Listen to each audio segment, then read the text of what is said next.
सोचिए एक ऐसा राज्य जहां लगभग 60 सालों से सिर्फ दो ही पार्टियों का राज चलता आ रहा हो, डीएमके और एआईएडीएमके की। वैसे हालात में एक फिल्म स्टार आता है थलापति विजय 2024 में, अपनी एक नई पार्टी बनाता है टीवी के नाम से। उसके बाद लाखों लोगों की भीड़ जुटाता है, युवाओं को अपनी तरफ खींचता है और देखते ही देखते 2026 में तमिलनाडु का मुख्यमंत्री बन जाता है। यहाँ पर मैं आपको बता दूं कि तमिलनाडु में आज़ादी के बाद शुरुआती दौर में यहाँ कांग्रेस का दबदबा था, लेकिन 1967 के बाद राज्य की राजनीति पूरी तरह बदल गई, क्योंकि उसके बाद से लगभग 60 साल तक तमिलनाडु की राजनीति में सिर्फ दो ही पार्टियों का दबदबा बना रहा, एक डीएमके और दूसरा एआईएडीएमके की। लेकिन 2026 में थलापति विजय ने इस इतिहास को ही पलट दिया। वैसे मैं आपको बता दूं कि विजय पहले से ही तमिल सिनेमा के सबसे बड़े सुपरस्टार में गिने जाते थे।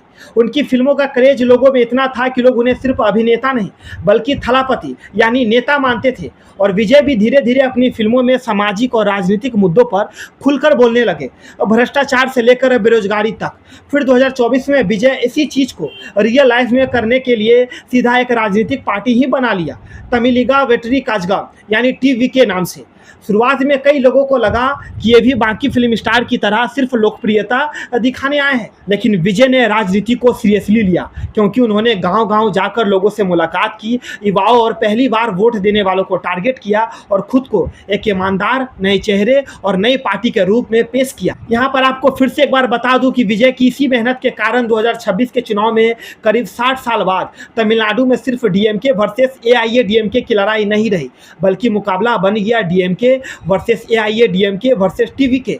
लेकिन विजय की पहली बार चुनाव लड़ने के कारण कई लोगों को लगा ये हार जाएगा। कई एग्जिट पोल्स में भी थलापति विजय की पार्टी यानी टीवीके को हारता हुआ दिखाया गया, लेकिन जब रिजल्ट आया तो पूरा देश हैरान रह गया, क्योंकि टीवीके यानी थलापति विजय की पार्टी तमिलनाडु की सबसे बड़ी पार्टी बनकर उभरी। रिपोर्ट्स के मुताबिक विजय की पार्टी ने 108 सीटें जीती, लेकिन बहुमत पूरा न होने के कारण बाद में कांग्रेस समेत कई पार्टियों के समर्थन से 10 मई 2026 को विजय ने तमिलनाडु के मुख्यमंत्री पद की शपथ ली। अब आगे देखना ये होगा कि विजय फिल्मों की तरह राजनीति में भी सुपरस्टार बन पाते हैं या नहीं। आज का वीडियो हमारा यहीं पर खत्म होता है।